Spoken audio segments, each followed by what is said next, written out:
اعوذ باللہ من الشیطان الرجیم بسم اللہ الرحمن الرحیم یوصیکم اللہ فی اولادکم للذکر مثل حظ الانثیین فإن كن نساء فوق اثنتین فلہن ثلث ما ترک وإن كانت واحدة فلها النصف ولأبويه لكل واحد منهما السدس مما ترك إن كان له ولد فإن لم يكن له ولد وورثه أبواه فلأمه السدس۔ سورۃ النساء آیت نمبر 11 کا نصف۔ یوصیکم اللہ،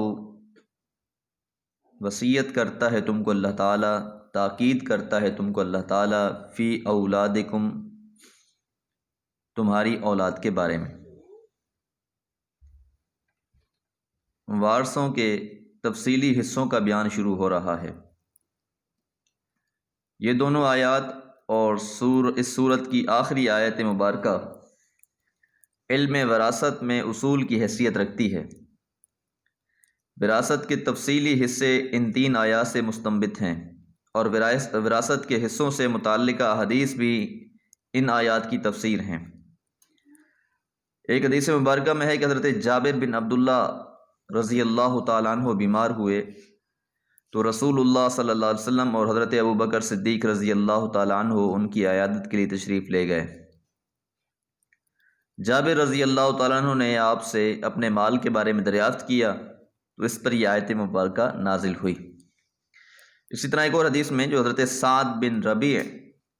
رضی اللہ تعالیٰ عنہ کے بارے میں کہ جب وہ وفات پا گئے اور ان کی بیٹیوں کے چچا نے سارا ورثہ سنبھال لیا۔ سعد رضی اللہ تعالیٰ عنہ کی 2 لڑکیاں بھی تھیں،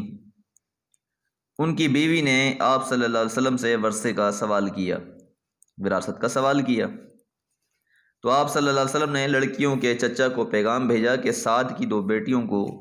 2/3 اور ان کی ماں کو 8واں حصہ دے دو، اور جو بچ جائے وہ تمہارے لیے ہے۔ حضرت امام داؤد رحمہ اللہ نے اس حدیث کو باب المیراث کے اندر بیان فرمایا ہے۔ للذکری، لڑکے کے لیے ہے، مثل حظ الانثیین، 2 لڑکیوں کے برابر۔ مطلب یہ ہے کہ جب اولاد میں لڑکے اور لڑکیاں دونوں موجود ہوں تو لڑکے کو لڑکی سے دگنا ملے گا۔ اسے 2 حصے دینے کی وجہ یہ ہے کہ مرد پر عورت کی نسبت معاشی ذمہ داریاں بہت زیادہ ہوتی ہیں۔ مہر کو لے لیجئے، مرد نے دینی ہے، عورت نے لینی ہے۔ اسی طرح نان نفقہ اور جتنا ضرورت کی اشیاء ہے، کھانا پینا رہنا، وہ سب مرد کی ذمہ داریاں ہیں۔ اسی بنا پر اللہ تعالیٰ نے مرد کے لیے عورت سے دگنا حصہ دینا عین انصاف ہے۔ امام قرطبی رحمہ اللہ نے بھی اسی رائے کو بیان فرمایا ہے۔ فَإِن كُنَّ نِسَاءً، بس اگر ہوں عورتیں، لڑکیاں، فوق اثنتین، 2 سے زیادہ، فَلَهُنَّ، پس ان کے لیے ہوگا، ثلث، 1/3 ما ترک، جو اس نے چھوڑا ہے۔ یعنی 2 سے زیادہ ہی کا نہیں، 2 عورتوں کا بھی یہی حق ہے، جیسا کہ اس آیت سے پہلے فائدے میں حضرت سعد بن ربیعہ کے 2 بیٹیوں کا 2/3 دینے کا ذکر ہوا ہے۔ پھر اس صورت کی آخری آیت میں بھی جب 2 بہنوں کو 2/3 حصہ دیا گیا ہے تو 2 بیٹیوں کو بھی بدرجہ اولا دیا جائے گا، کیونکہ بیٹی بہن کے مقابلے میں زیادہ قریب ہے، لہذا کہہ سکتے ہیں کہ 2 لڑکیوں کا جو 2/3 حصہ ہے وہ قرآن حدیث دونوں سے ثابت ہے۔ امام ابن کثیر رحمہ اللہ یہ بات ارشاد فرماتے ہیں۔ وَإِن كَانَ وَاحِدَةً، اور اگر ایک ہی لڑکی ہو، فَلَهَا النِّصْفُ، تو اس کے لیے ہوگا آدھا، یعنی اسے پھر وراثت میں سے آدھا مال اسے دے دیا جائے گا۔ وَلِأَبَوَيْهِ، اور والدین کے لیے، لِكُلِّ وَاحِدٍ، ہر ایک کے لیے، منہما، ان دونوں میں سے، یعنی ماں کے لیے بھی اور باپ کے لیے بھی، السدس، 6واں حصہ ہے، مما ترک، جو کچھ اس نے چھوڑا ہے، ان کان لہ ولد، اگر اس کی اپنی بھی کوئی اولاد ہے۔ یعنی ایک شخص سے اب وہ فوت ہو گیا ہے اور اس کی اپنی بھی اولاد ہے اور اس کے اپنے والدین بھی ہیں، تو میت کی اولاد ہونے کی صورت میں ماں باپ دونوں میں سے ہر ایک کو کل ترکے کا چھٹا حصہ ملے گا۔ مثلا میت کی ایک بیٹی اور ماں باپ ہیں تو ترکے میں 6 مساوی حصے کر لی جائیں گے۔ بیٹی کو 3 حصے نصف،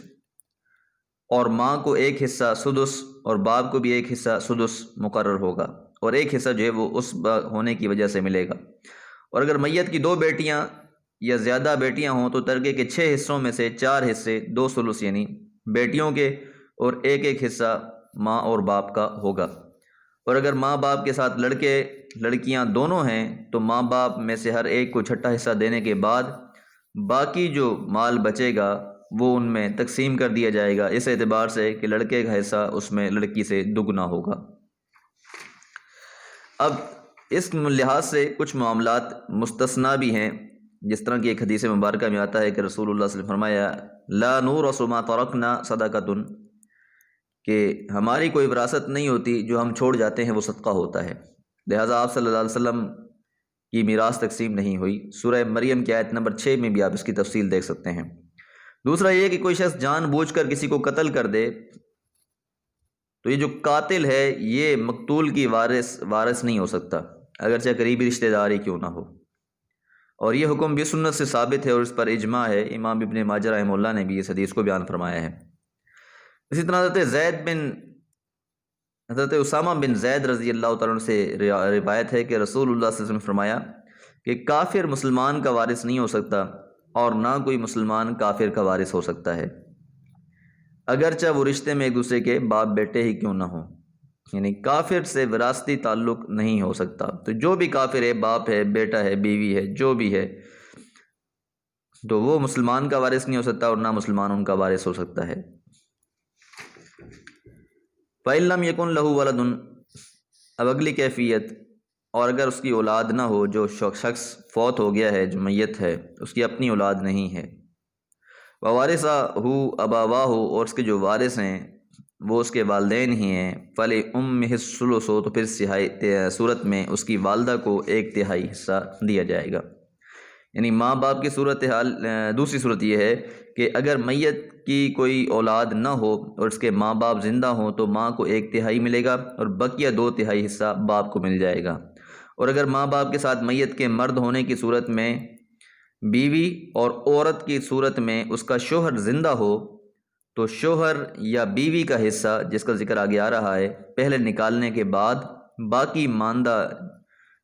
سے ماں کو 1/3 اور باپ کو 2/3 مل جائے گا۔ یعنی اگر اس کی بیوی تھی یا کوئی عورت فوت ہوئی اور اس کا شوہر تھا تو پہلے اس کا حصہ نکال لیا جائے گا، اور اس کے بعد باقی جو مال ہوگا اس کو ماں اور باپ میں 1/3 اور 2/3 کے حساب سے تقسیم کر دیا جائے گا۔ تو والدین کو مذکورہ دونوں صورتوں میں قرآن مجید سے واضح ہو رہی ہیں، کیونکہ پہلی صورت میں بھی وَوَارِثُهُ أَبَوَاهُ، یعنی اس کے وارث ماں باپ ہوں صرف، بیوی یا خاوند موجود ہونے کی صورت میں بھی اور نہ ہونے کی صورت میں بھی، دونوں طریقے جو ہے یہاں پر بیان کر دیے گئے ہیں۔ اس میں والد کو باقی کا ثلث دے دیا جائے گا، اور عورت یعنی ماں کا جو حصہ مرد باپ کے نصف سے زیادہ نہ ہو پائے گا۔ ابن کثیر رحمہ اللہ اور باقی فقہا کی آراء بھی اس پر یہی ہیں۔ آج ہم یہیں پر اتفاق کرتے ہیں، بغلی جو آیت کا اگلا حصہ ہے انشاءاللہ اسے ہم پھر کل پڑھ لیں گے۔ اللہ تعالیٰ سے دعا ہے کہ اللہ تعالیٰ میں میراث کے احکام، وراثت کے احکامات سمجھنے کی توفیق عطا فرمائے، اور اس کو اپنے ہاں لاگو کرنے کا اور دوسروں کا حق ادا کرنے والا بنائے۔ یہ جو ہمارے ہاں ایک سلسلہ چل پڑا ہے کہ وراثت کو تقسیم حق طریقے سے، صحیح طریقے سے قرآن و سنت کے مطابق تقسیم نہیں کیا جاتا، یہ بہت غلط بات ہے، یہ بہت ہی گھاٹے کا سودا ہے۔ اللہ سے دعا ہے کہ اللہ تعالیٰ عمل کرنے کی توفیق عطا فرمائے۔ وما علیہ الا البلاغ۔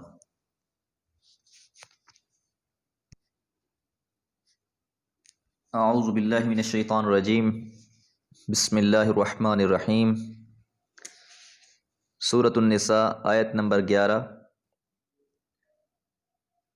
نصف آیت ہم پڑھ چکے تھے، یوصیکم اللہ فی اولادکم سے لے کر فإن لم یکن لہ ولد، کہ پس اگر اس کا کوئی بیٹا نہ ہو، وورثہ ابواہ، اور اس کی وراثت کے وارث اس کے والدین ہوں، تو فلأمہ الثلث، تو اس کی والدہ کو 1/3 حصہ دیا جائے گا اور اس کے والد کو 2/3 حصہ دیا جائے گا۔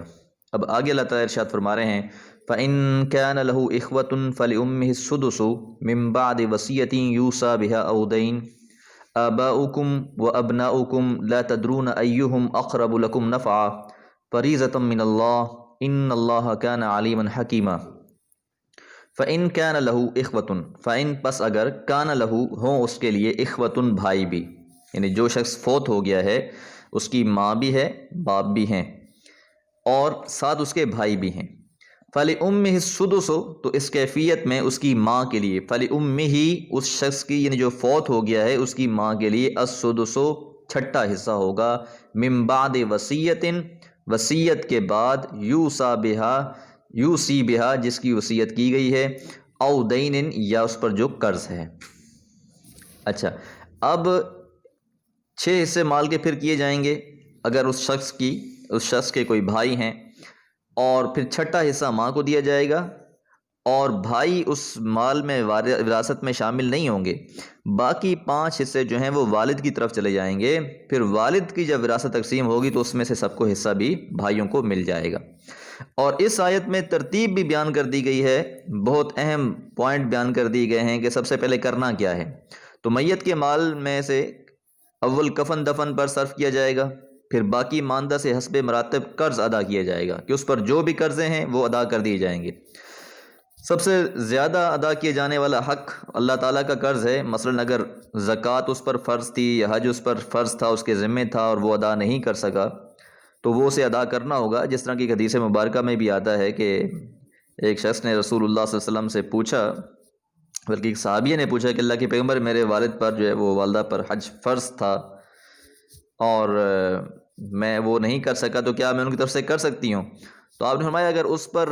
کوئی قرض ہوتا تو تم کیا کرتی؟ کہا کہ میں ادا کر دیتی، تو کہا یہ بھی اللہ کا قرض ہے تم اسے ادا کر دو، تو اس نے پھر ان کی طرف سے حج کیا۔ تو اسی طرح روزے اگر رہتے ہوں یا زکوٰۃ ہو تو یہ اس میں سے بہرحال ادا کیے جائیں گے۔ پھر مال کے جو تہائی حصے سے جو وصیت پوری کی جائے گی، جتنے کی اگر اس نے وصیت کی کر رکھی ہے کسی کے بارے میں کہ میرے یہ مال کا اتنا حصہ جو ہے فلاں کو دیا جائے گا، تو وہ اس پر عمل کیا جائے گا۔ اس کے بعد وارثوں کے درمیان باقی ترکے کے حصے کیے جائیں گے۔ امام قرطبی رحمہ اللہ کی بھی اس میں یہی رائے ہے، اور قرآن میں گو قرض کا ذکر اگر ہم آیت مبارکہ میں دیکھتے ہیں تو وصیت کے بعد ہے، مگر سلف و خلف یعنی سب کا اس بات پر اجماع رہا ہے کہ قرض پہلے ادا کیا جائے گا اور پھر اس کے بعد جو ہے وصیت کو نافذ کیا جائے گا، اور پھر اس کے بعد جو ہے باقی مال کو ورثاء کے اندر تقسیم کیا جائے گا۔ اور اہل علم نے حکمتیں یہ بیان کی ہیں کہ عام طور پر یہ ہوتا ہے کہ قرض ادا کرنے میں تو لوگ جلدی کرتے ہیں، جس طرح ہم بھی دیکھتے ہیں اپنے معاشرے میں کہ جنازے میں بھی اعلان ہو رہا ہوتا ہے کہ جی کوئی اس پہ میت پر اگر کسی کا قرض ہے تو بتا دیں، ہم اس کے ذمہ دار ہیں، ہم ادا کر دیں گے۔ لیکن جو اب بعد میں وصیت یا کو ادا کرنے میں یا جو ورثے کی تقسیم ہے اس میں جو ہے وہ بہت زیادہ ڈھیل دی جاتی ہے اور بہت زیادہ جو ہے اس کو ٹائم گزار دیا جاتا ہے، تو ایسا نہیں کرنا چاہیے، اس میں اللہ تعالیٰ کی طرف سے حکمت ہے۔ اچھا جی، آباؤکم تمہارے باپ، و ابناؤکم اور تمہارے بیٹے، لا تدرون تم نہیں جانتے، ایہم ان میں سے کون، اقرب زیادہ قریبی ہیں، لکم تمہارے لیے، نفعاً نفع کے اعتبار سے، کہ نفع کے اعتبار سے کون زیادہ قریبی ہے وہ اللہ تعالیٰ بہتر جانتا ہے، کس کو کتنا مال دینا ہے یہ اللہ تعالیٰ کی طرف سے تقسیم ہے، لہٰذا اس تقسیم پر ہی انسان کو راضی رہنا چاہیے۔ فریضۃ من اللہ، یہ فرض ہے، مقرر شدہ ہے اللہ کی جانب سے، اور جو معاملہ بھی اللہ کی طرف سے مقرر شدہ ہو اس میں ہیر پھیر کی، اس میں